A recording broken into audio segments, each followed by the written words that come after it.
এই মুহূর্তে আমরা যে খবরের দিকে নজর রাখবো, বেতবোনা গ্রাম, যেখানে দিনের পর দিন আমরা দেখেছি আগুন জ্বলেছে, সেখানে এতদিন পর পৌঁছেছিলেন শমশেরগঞ্জের বিধায়ক আমিনুল ইসলাম। তাকে দেখে সেখানকার মহিলারা তারা ক্ষোভে ফেটে পড়েন, তারা তাকে গো ব্যাক স্লোগান দেন এবং কথা বলেন না বিধায়কের সঙ্গে। আমাদের প্রতিনিধি পিঙ্কি অধিকারী তিনি যে প্রতিবেদন তুলে ধরেছেন সেই মুহূর্তে দেখুন।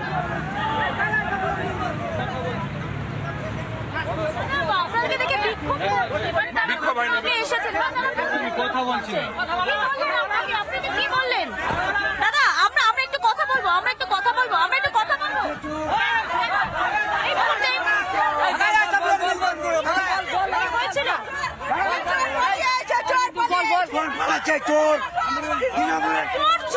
চোর বলছেন, বিধায়ককে দেখে চোর চোর স্লোগান দিচ্ছেন।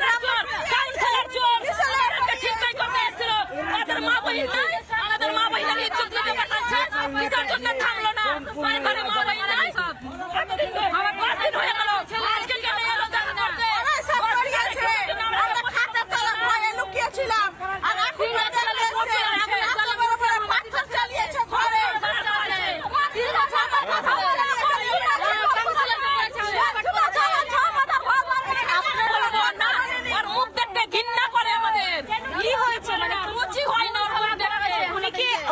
প্রথম এলেন না আগে এসেছেন?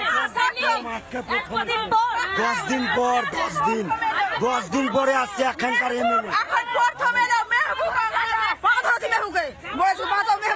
মেহবুব বলছে শান্ত হবে, আগুন ধরিয়ে দিয়েছে তো শান্ত হবে, কিসে শান্ত হবে?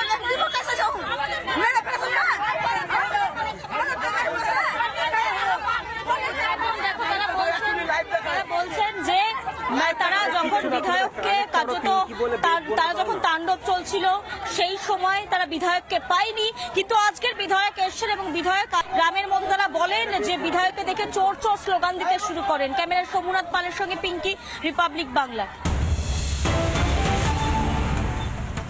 নানা ধরনের কন্টেন্ট দেখার জন্য লাইক করুন, শেয়ার করুন আমাদের ফেসবুক পেজ, সাবস্ক্রাইব করুন আমাদের ইউটিউব চ্যানেল।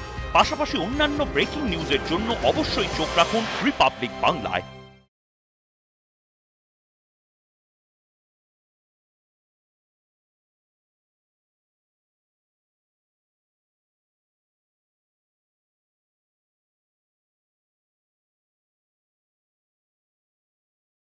নানা ধরনের কন্টেন্ট দেখার জন্য লাইক করুন, শেয়ার করুন আমাদের ফেসবুক পেজ, সাবস্ক্রাইব করুন আমাদের ইউটিউব চ্যানেল। পাশাপাশি অন্যান্য ব্রেকিং নিউজের